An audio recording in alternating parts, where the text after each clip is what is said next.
guys, what's up? I'm feeling great. Okay, let's get started. The book called If Only She Were Real. In the ancient times, on the island of Cyprus, there lived a very fine sculptor.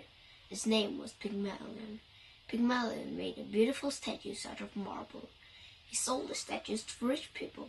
They used them to decorate their houses and gardens. Pygmalion lived alone.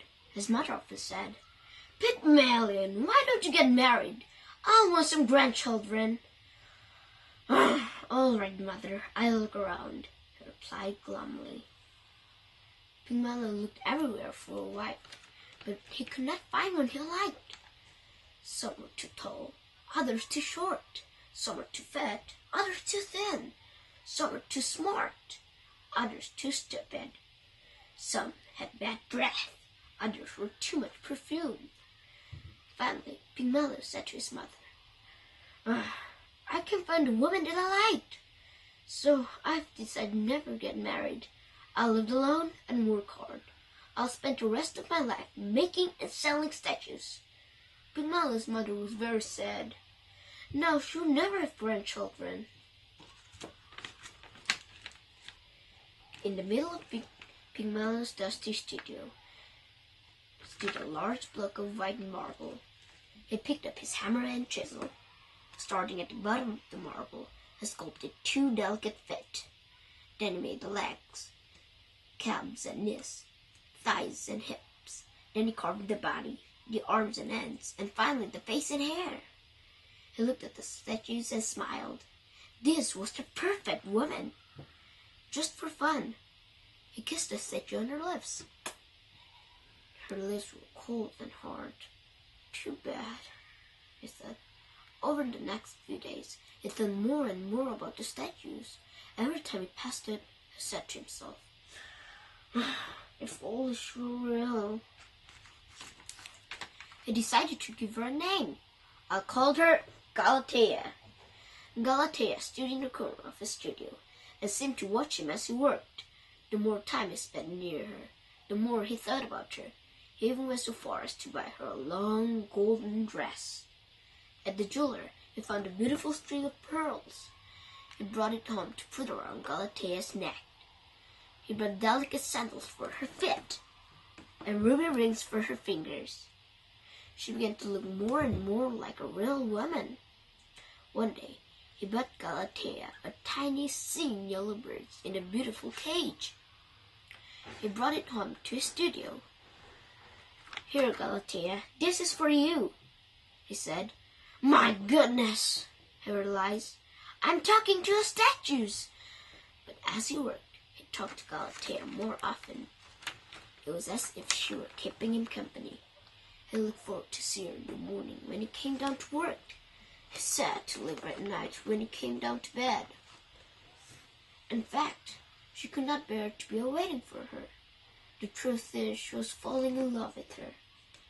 Soon, Pygmalion was so much in love with Galatea that he could not even work. He thought only of her. Finally, Pygmalion's mother was so angry. She said, "You must get out of the house more," she told him.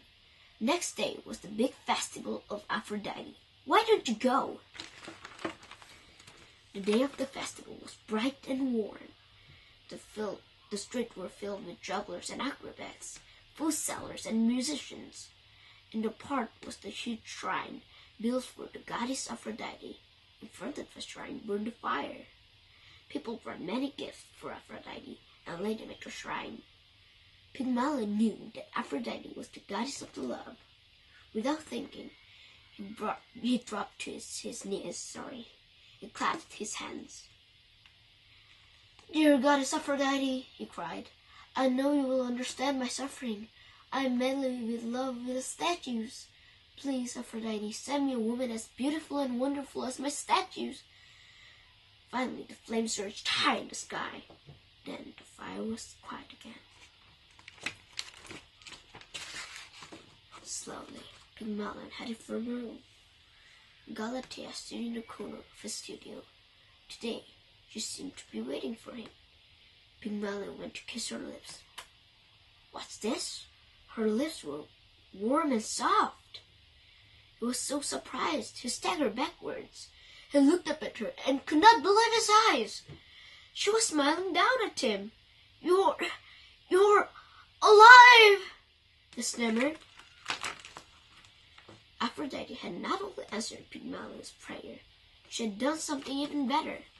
She had changed Galatea, in a marble statue, into a real woman. "Galatea!"